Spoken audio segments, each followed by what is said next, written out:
హల్లెలూయా. దేవుని వాక్యాన్ని చదువుకుందాం. ఆదికాండము 1వ అధ్యాయము 28వ వచనం చదువుదాం.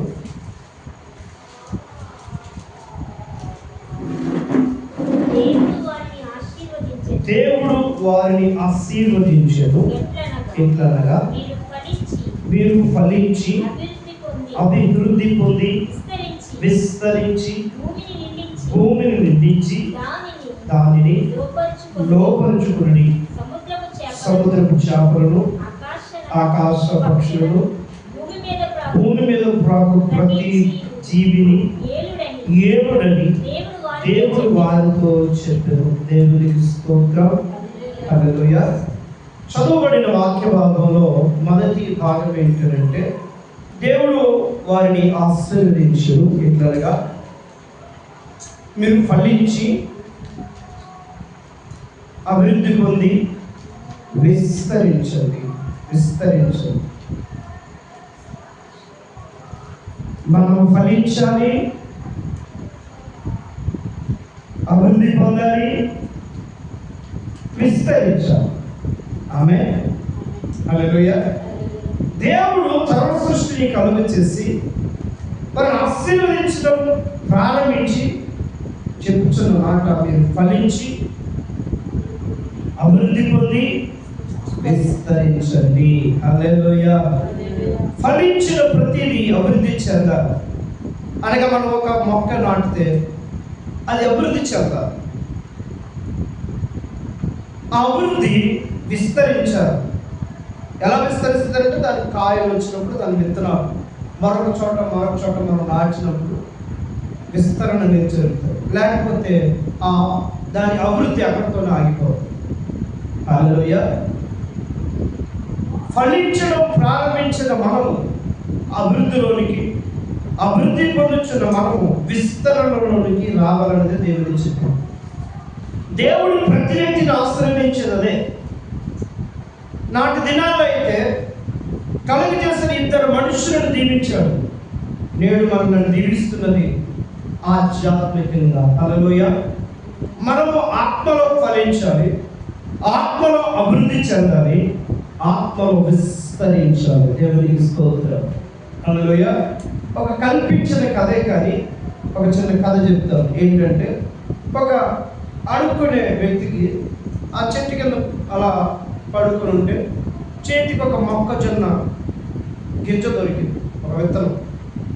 దాన్ని అక్కడ నోట్లు వేసుకోకుండా ఒక ఆలోచన వచ్చింది, దీన్ని కప్పు పెడదాం అని తాను బస చేసి ఆ పక్కనే మట్టిలో అలా కప్పెడితే అది మొలిచింది, ఎదిగింది.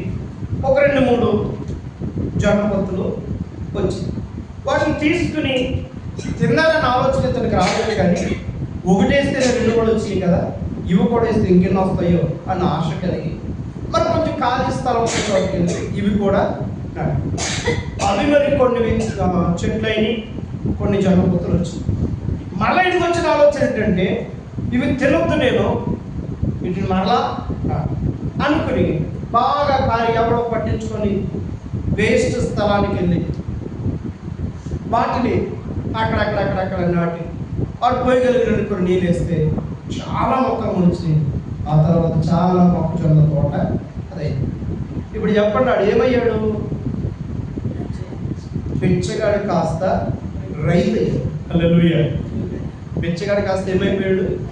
రైతు అయ్యాడు. విత్తింది ఒకే విత్తనం. మనలో దేవుని పట్ల విశ్వాసం, భక్తి, ప్రార్థనా జీవితం విత్తబడిన తర్వాత అంతటితో ఆగిపోకూడదు.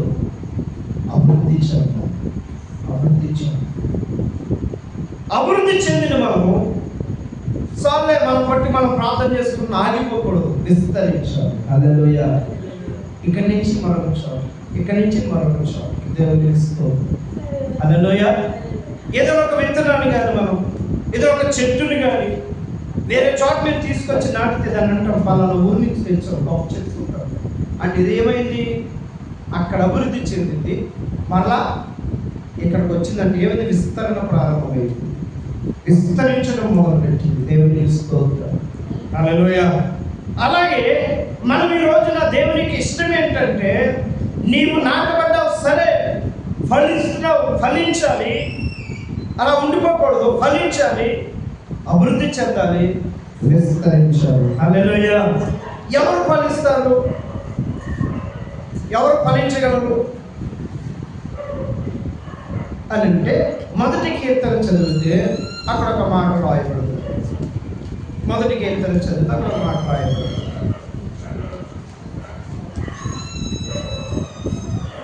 హల్లెలూయా. చూడండి మొదటి కీర్తన చదువుతారా? దుష్టుల ఆలోచన చెప్పున్నాడు, పాపుల మార్గమును నిలువక, అపహాసకుల గురించి కూర్చుని చోట కూర్చుండక, యెహోవా ధర్మశాస్త్రమునందు ఆనందించుచు దివారాత్రము దానిని ధ్యానించేవాడు ధన్యుడు. అతడు నీటి కాలువలను నాటబడినదై ఆకువాడక తన కాలము ఫలమిచ్చు చెట్టు వలె నుండును. దేవునికి స్తోత్రం. హల్లెలూయా. రెండవది ఫలించాలి. ఓకే, ఎవరు ఫలిస్తారు అని అంటే వాక్యం చెప్తుంది, యెహోవా ధర్మశాస్త్రమునందు ఆనందించుచు దీవారాత్రము అంటే రాత్రింబవళ్ళు దాన్ని ధ్యానించేవాడు. హల్లెలూయా. ఏం చేస్తారంటే నీటి కాలువలను నాటబడినదై అంటే నీటి కాలువ వారన ఉన్నటువంటి నాటబడిన ఆ మొక్కలాగా అది ఎండిపోదు, అనగారిపోదు, కృషించిపోదు, రోజు రోజుకి ఏం చేస్తుంది? ఎదుగుతుంది, వృద్ధి చెందుతుంది. వృద్ధి చెంది అభివృద్ధిలోకి వస్తుంది, అది ఫలిస్తుంది. దేవునికి స్తోత్రం. హల్లెలూయా. హల్లెలూయా.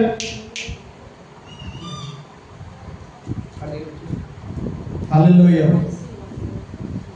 అర్థమవుతుందా మీకు? ఫలించాలి అంటే ఎవరు ఫలిస్తారంటే దేవుని వాక్యాన్ని బట్టి ఆనందించేవారు, దేవుని వాక్యమును బట్టి ఆనందించగలిగిన వారు, దేవుని వాక్యాన్ని ధ్యానించేవారు, వారు మాత్రమే ఆత్మలో ఫలించగలుగుతారు. ఫలిస్తాం. ఎందుకంటే ఈ విత్తనాలు ఇందాక చెప్పినటువంటి ఆ కథ దీనికి కాస్త సంబంధంగా ఉంది. ఏంటంటే ఈ వాక్యం అనే విత్తనం నీలో నాటితే అది ఒక మొక్కే కొన్ని జొన్నపొత్తులు ఇచ్చింది. మరలా వాటిని నాటితే మరలా కొన్ని మొక్కలు వచ్చి, వాటన్నిటిని నాటితే చాలా మొక్కలు వచ్చినాయి, చాలా విస్తరణ జరిగింది. హల్లెలూయా. నీలో ఆ వాక్యం అనేది విత్తబడితే, నీలో ఆ వాక్యం అనేది నాటబడితే, అది ఫలిస్తే అది ఇంకా అభివృద్ధిలోకి వస్తుంది, అభివృద్ధి చెందింది, విస్తరిస్తారు. దేవునికి స్తోత్రం. హల్లెలూయా. ఎవరు ఫలిస్తారు చెప్పండి? దేవుని వాక్యాన్ని బట్టి ఆనందించేవారు, దేవుని వాక్యాన్ని బట్టి సంతోషించేవారు. కీర్తన గ్రంథంలో ఉంటుంది, నీ వాక్యమును బట్టి నేను హర్షిస్తున్నాను కీర్తనలో ఉంటుంది. ఇంకా చాలా మాట్లాడుతుంటారు. దేవుని వాక్యాన్ని బట్టి మనం ఆనందించే వరకు ఉండాలి. అయ్యో ఇది ఎలా చేయకూడదా మనం, అయ్యో అంటే నువ్వు ఆనందించినట్టు ఎలా ఉంటుంది? దానికి ఏదో ఒక కారణం ఉంది. మీకు అర్థం అవడానికి ఒక మాట చెప్తాను. ఏమిటంటే వాక్యములో ఒక మాట ఏముంది అని అంటే, ఇదిగో నీ పొరుగు వాడిది ఏది నువ్వు ఆశించవద్దు అని ఉంది. దాన్ని బట్టి మనం ఆనందించాలా, బాధపడాలా? ఆశించకపోతే అలాగా బయటకు వెళ్తే కాయో కర్రో కదా, కాయో పండు తెచ్చుకుంటాం, పొల్లో కర్రో తెచ్చుకుంటాం.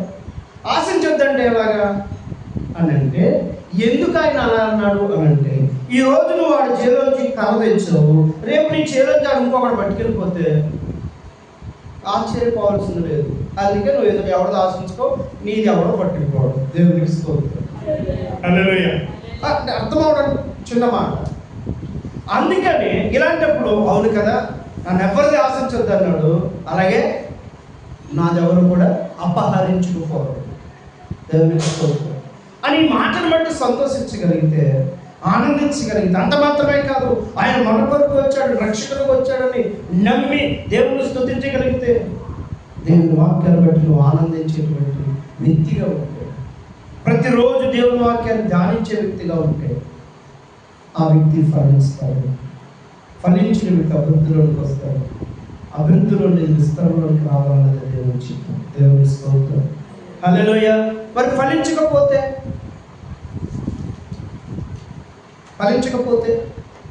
మత్తయి సువార్త 3:10 చదవండి. ఫలించకపోతే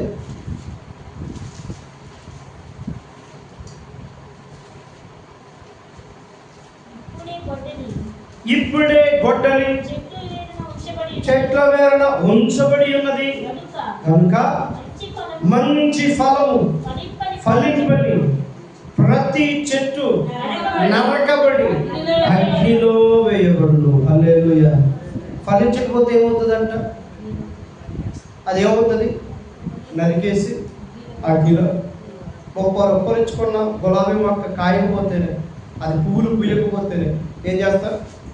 కాయదే కదా, ఇది పడే దాన్ని తీసి పడేసి కూడా పెడతాం ప్లేస్. పొరపొలెట్టుకున్న మనకే అలా అనిపిస్తే ప్రాణం ఇచ్చి రక్షణ ఇచ్చి నిన్ను ఆయన సంఘంలో నాటాడు. ఆయన కొట్టదంటారా ఆ బాధ్యత? ఆయన కొట్టదంటారా ఆ నిర్ణయం? కనుక దేవుని ఇష్టం ఏంటంటే మనము ఫలించాలి, అభివృద్ధి చెందాలి, విస్తరించాలి. దేవునికి స్తోత్రం. హల్లెలూయా. ఫలింపును గురించి కొన్ని మాటలు మనం చూద్దాం రండి. హెబ్రీయులకు రాసిన పత్రిక 11:39-40 చదవండి. హెబ్రీ పత్రిక ఫలమును గురించి, ఈరోజు ఫలించడం గురించి, ఎందులో ఫలించాలి అనే ఫలము గురించి మనం విందాం. హెబ్రీ పత్రిక 11:39-40 వీరందరూ తమ విశ్వాసము ద్వారా సాక్ష్యము పొందిన వారై కాకుండానట్లు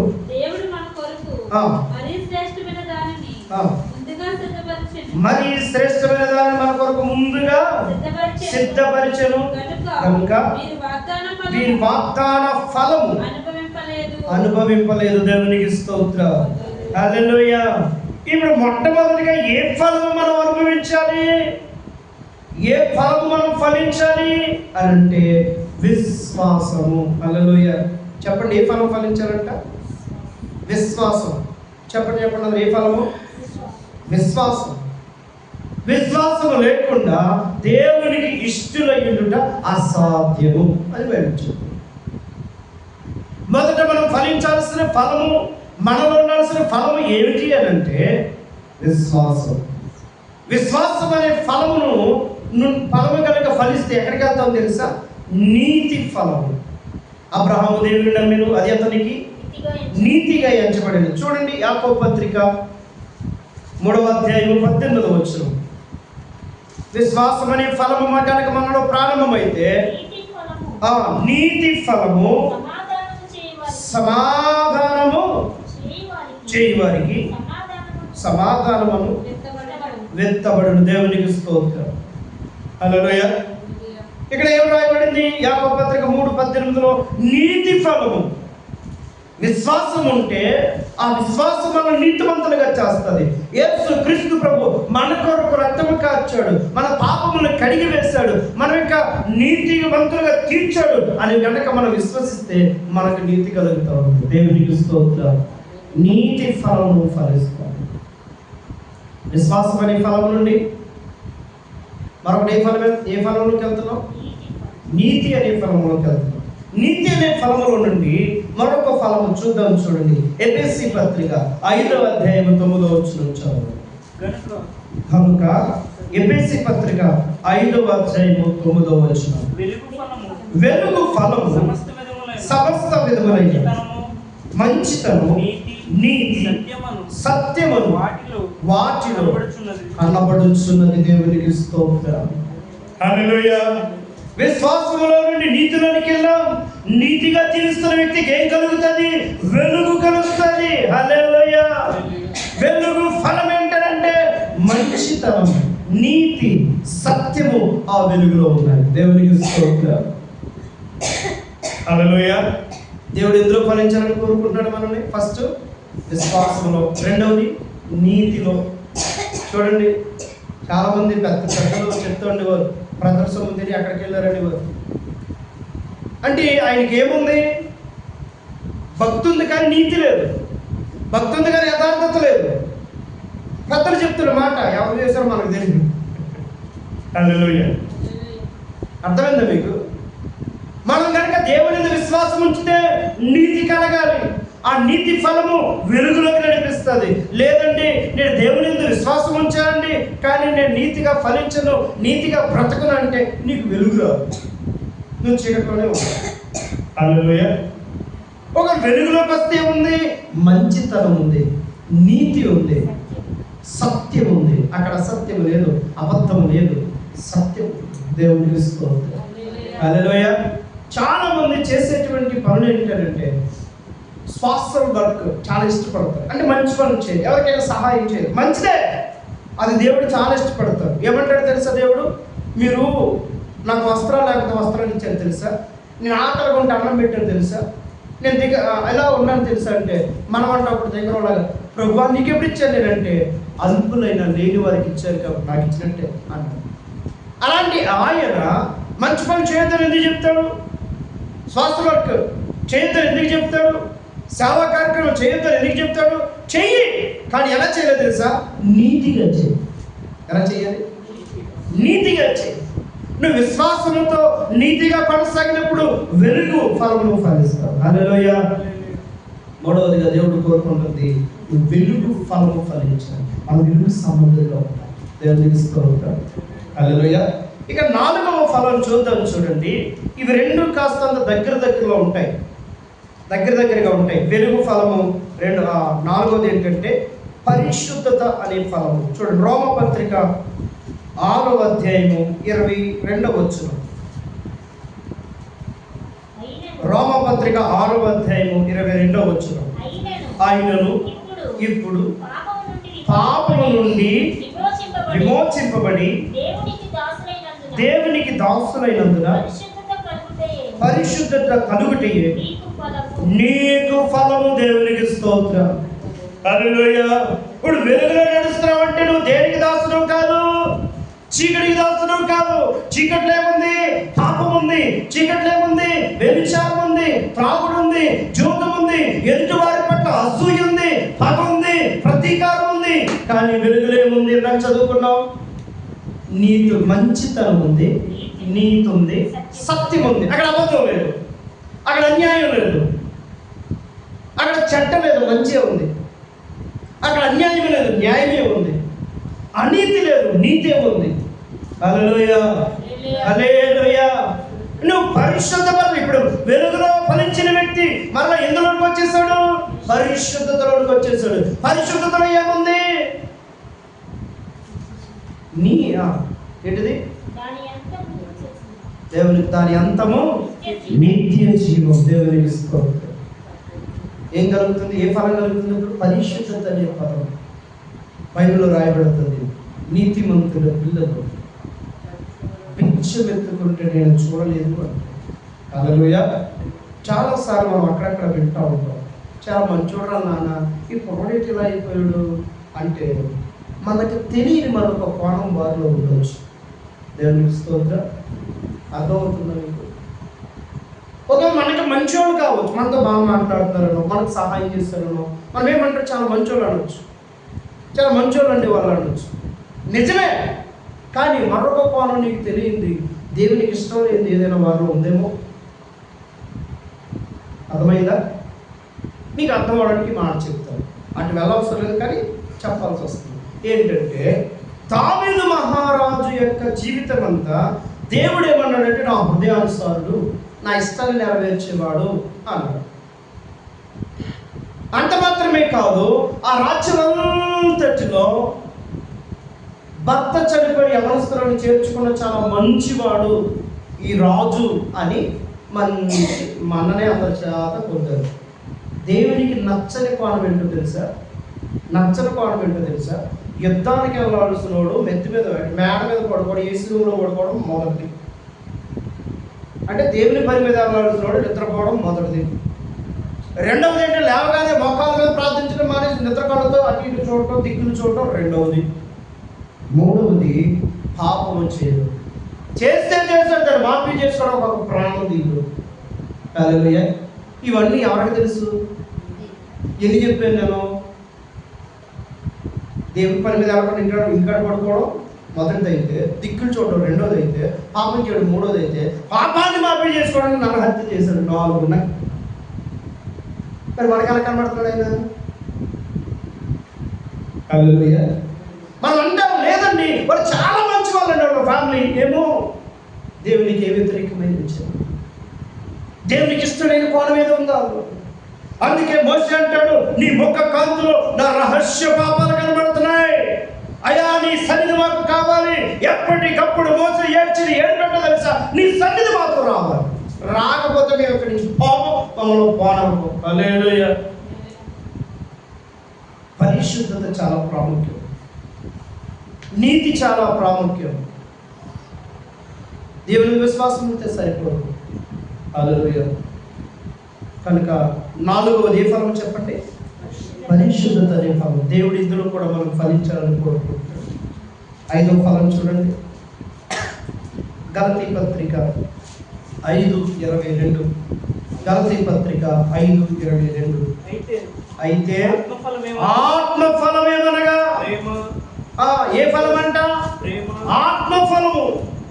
చాలా మంది మన యొక్క ఆత్మీయ నాయకులు, మన పితరులైన ఆత్మీయులు ఈ మాటను చెప్పుకుంటూ వస్తారు. ఆత్మలో ఫలించాలి, ఆత్మీయంగా ఫలించాలి. హల్లెలూయా. దేవుడు కూడా ఆత్మ ఫలము కలిగి ఉండమంటున్నాడు. ఆత్మఫలం. ఏ ఫలం అంట? ఆత్మఫలం. శరీర ఫలం కూడా ఉంది. ఆ తర్వాత మనం చూస్తే ఆత్మఫలం వేరు, శరీర ఫలం వేరు. కానీ మనం ఇందులో ఫలించాలని కోరుకుంటున్నాడు దేవుడు. ఆత్మలో చదవండి. ఆత్మఫలం ప్రేమ, సంతోషము, సమాధానము, దీర్ఘశాంతము, దయాళత్వము, మంచితనము, విశ్వాసము, సాత్వికము, ఆశానిగ్రహము. ఇట్టి వాటికి విరోధమైన దేవునికి స్తోత్రం. హల్లెలూయా. మనము ఫలించాల్సినటువంటి ఫలములు ఇవి. ఆత్మ ఫలము చాలాసార్లు నేను చెప్తాను, వరం ఎంత అవసరమో దేవుని బిడ్డకి ఫలం కూడా అంత అవసరం. ఒక నాణ్యానికి ₹1 కాసు కనుక, ఆ రూపాయి బిళ్ళకి కనుక ఒక పక్క మన దేశపు ఆ ముద్ర ఉండి, మరొక పక్క దాని విలువ ₹1 అయితే ఒకటి, ₹2 అయితే 2 అంకి కనుక లేకపోతే దానికి విలువ ఉండదు. అది రూపాయి చల్లదు. చెల్లుతుందా అంటారండి? అంకి లేదు పక్కనే, చెల్లుతుందా? చల్లదు. అలాగే దేవుని బిడ్డకు భక్తి ఎంత అవసరమో, భక్తి ఎంత అవసరమో, ఆచారం ఎంత అవసరమో, దేవుని పట్ల నియమాలు ఎంత అవసరమో, అదే విధముగా ఆత్మలో ఫలించుట ప్రేమ, సంతోషము, సమాధానము, ఈ 9 ఫలాలు కూడా అంత అవసరం. ఇవి 2 ఉంటేనే మనం దేవుని సన్నిధిలో చెల్లుతాం. లేకపోతే నువ్వు ఎందుకు మారో బయటకు పోరాంటాడు ఆయన. ఆమేన్. హల్లెలూయా. అర్థమైంది ఇప్పుడు? అలాగని వరం లేకుండా ఉందామా అని అంటే బైబిల్ వాక్యం సెలవిస్తోంది, ఆయన ప్రతి అందరి ప్రయోజనం కొరకు పరిశుద్ధాత్ముడు ఆ వారి అక్కడ కొన్ని పనిచేస్తూ ఉన్నాడంట. ఒక్కొక్కరు ఒక్కొక్క వరాలు పనిచేస్తూ ఉన్నాడు. ఒకరు దర్శనాలు చూస్తాడు, ఒకరు ప్రవచనాలు చెప్తాడు, ఒకరు భాషలు మాట్లాడతారు, ఒకరు భాషలకు అర్థం చెప్తారు, ఒకరు స్వస్థం ప్రార్థన చేస్తారు, ఒకరు అద్భుతాలు చేస్తారు. ఇవన్నీ కాదు, మంచిగా వాక్యాన్ని బోధించగలుగుతారు. ఎక్కడెక్కడో మనకు తెలియని లోతులు ఉన్నటువంటి మర్మాలన్నీ తీసి మనకు ప్రకటిస్తూ ఉంటారు. అయ్యో మనం ఇప్పుడు చదవలేదు, చాలాసార్లు చదవదు, కానీ మనకెందుకు రాదు ఈ ఆలోచన అనిపిస్తూ ఉంటుంది. వీటన్నిటితో పాటు ఇంకొకటి ఉంది తెలుసా, అక్కడ విశ్వాసము కూడా పరిశుద్ధాత్మ వరమే. హల్లెలూయా. విశ్వాసము కూడా పరిశుద్ధాత్మ వరమే.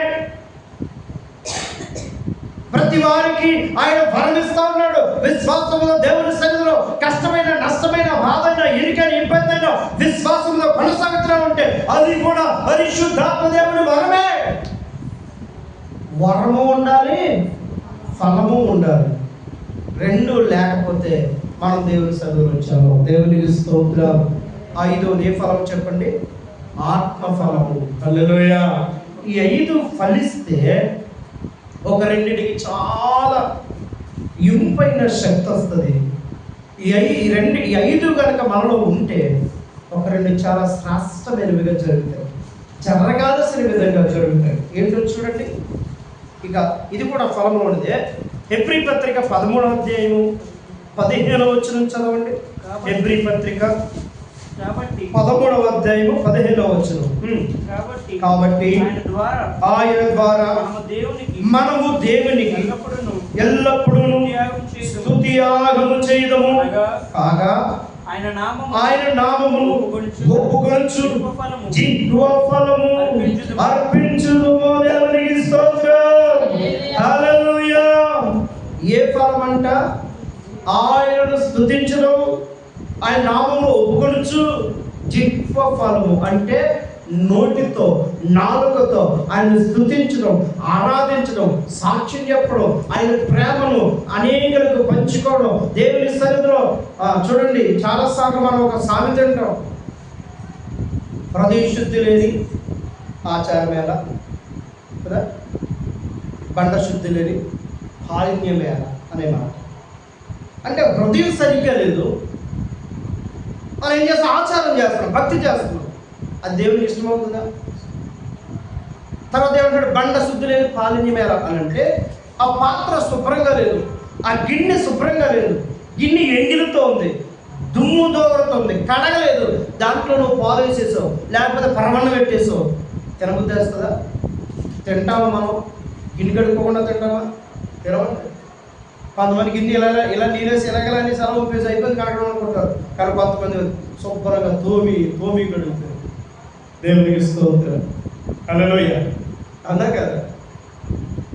ఇప్పుడు మనం జిహ్వ ఫలము స్తుతిస్తున్నాం కదా, ఆరాధన చేస్తున్నాం కదా, విజ్ఞాపన చేస్తున్నాం కదా, అది దేవునికి ఇష్టంగా ఉండాలంటే 5 ఫలాలు మనలో ఉంటే ఈ జిహ్వ ఫలము దేవునికి ఎంతో ఇష్టముగా, ఇంపుగా, సంతోషాన్ని ఇచ్చేదిగా ఉంటుంది. దేవునికి స్తోత్రం. హల్లెలూయా.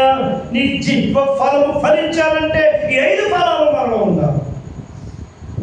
చివరిదిగా 7వ ఫలం, అసలు యేసయ్య శిలువ మరణం పొందడానికి గల కారణం అదే. ఆయన భూలోకానికి నరావతారిగా రావడానికి గల కారణం అదే. దేవుడు తన కుమారుని మన కొరకు పంపించడానికి గల కారణం అదే. చూడండి, కొలస్సీకి రాసిన పత్రిక 1వ అధ్యాయం 6 నుంచి 10 వచనాలు. కొలస్సీకి రాసిన పత్రిక 1వ అధ్యాయం 6 నుంచి 10 వచనాలు. మొదటి నుంచి సరిపోతారు, చూడండి, చదవండి. కొలస్సీకి రాసిన పత్రిక 1వ అధ్యాయం 6వ వచనం. ఈ సువార్త సర్వలోకములో ఫలించుచు వ్యాపించుచున్నది. దేవుని కృపను గురించి విని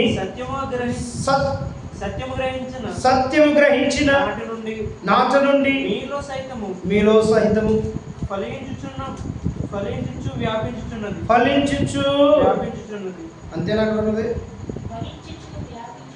దేవునికి స్తోత్రం. ఏ ఫలం అంట?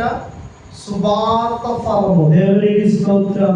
ఈ 5 మనలో ఉంటే, ముందు చెప్తున్న 5 మనలో ఉంటే, విశ్వాసము, నీతి, వెలుగు ఫలము, పరిశుద్ధత, ఆత్మ ఫలము మనం ఫలిస్తూ ఉంటే, మనం చేసే స్తుతి ఆరాధన, మన యొక్క స్తుతులు, నువ్వు చేసేటువంటి విజ్ఞాపన దేవునికి చాలా ఇంపైన సువాసనగా, ప్రతిఫలముగా ఉంటుంది. ఇది ఫలించాలంటే పై 5 మనకు ఉండాలి. హల్లెలూయా. అంత మాత్రమే కాదు, ఈ చివరిది ఫలించాలంటే ఇవన్నీ 6 మనకు ఉండాలి. చివరిది ఏంటి? స్వార్థ ఫలము. దేవుని పట్ల స్వార్థ చేస్తున్న ఫలించాలి, అభివృద్ధి చెందాలి, విస్తరించాలి. దేవుని సేవ, అనేకులు రక్షింపబడాలి, అనేకులు పాపల నుంచి నీతిమంతులుగా మార్చబడాలి, నరకం నుంచి తప్పించబడి దేవుని రాజ్యానికి రావాలి అని అంటే, ఆ ఫలము ఫలించాలంటే పైన 6 ఒక్కొక్కటిగా మనం ఆ మెట్లన్నీ ఎక్కుతూ వచ్చినట్లుగా అది మనం ఫలించాలి. ఇవి చేయకుండా మనం ఫలించలేదు. దేవునికి స్తోత్రం. ఇవన్నీ ఫలించాలంటే ఎలా ఫలిస్తాము? ఎవరు ఫలిస్తారు? మొదలుకు వచ్చేస్తాం. కీర్తన గ్రంథం, యెహోవా ధర్మశాస్త్రమును ఆనందించుచు దివారాత్రము దానిని ధ్యానించేవాడు దాన్ని ఎవడు ఆనందిస్తాడు అని అంటే దాన్ని స్వీకరించుకుని ఆనందిస్తాడు. అవునంటారా? కాదంటారు? హల్లెలూయా. ఇప్పుడు ఒక ఆడబిడ్డ కనుక నిండుగా ఉండి నొప్పులు పడుతుంది అనుకోండి, ఆ డాక్టర్ గారు, అమ్మా నువ్వేం కంగారు పడికే నీ కొడుకు కొడతాడమ్మా అని చెప్పాడు అనుకోండి, ఆ బాధలో కూడా ఏడుస్తూ ఉంటుంది కదా, లోపలే ఉంటుంది నా కొడుకు బిడ్డ పుట్టగానే బాధ అంతా మర్చిపోయి కౌగిట్లు వేసుకుని ఎంత సంతోషిస్తుంది. అంటే నేను ఏం చెప్పాలనుకుంటున్నానంటే, బాధ అయినా కానీ పుట్టబోయే బిడ్డను లేదా పుట్టిన బిడ్డను బట్టి సంతోషిస్తావని బాధని జ్ఞాపకం చేసుకో. అవునా కాదు? అలాగే దేవుని బట్టి మన కలగపోయే వాగ్దానము, ఆశీర్వాదము, పరలోకముని కనుక నువ్వు హృదయంలో తలస్తా ఉంటే వాక్యం ద్వారా సంతోషిస్తావు. కానీ ఈ లోకంలో కలిగే చిన్న చిన్న శ్రమలు మనసులు పెట్టవు. అవునా కదా? కదా?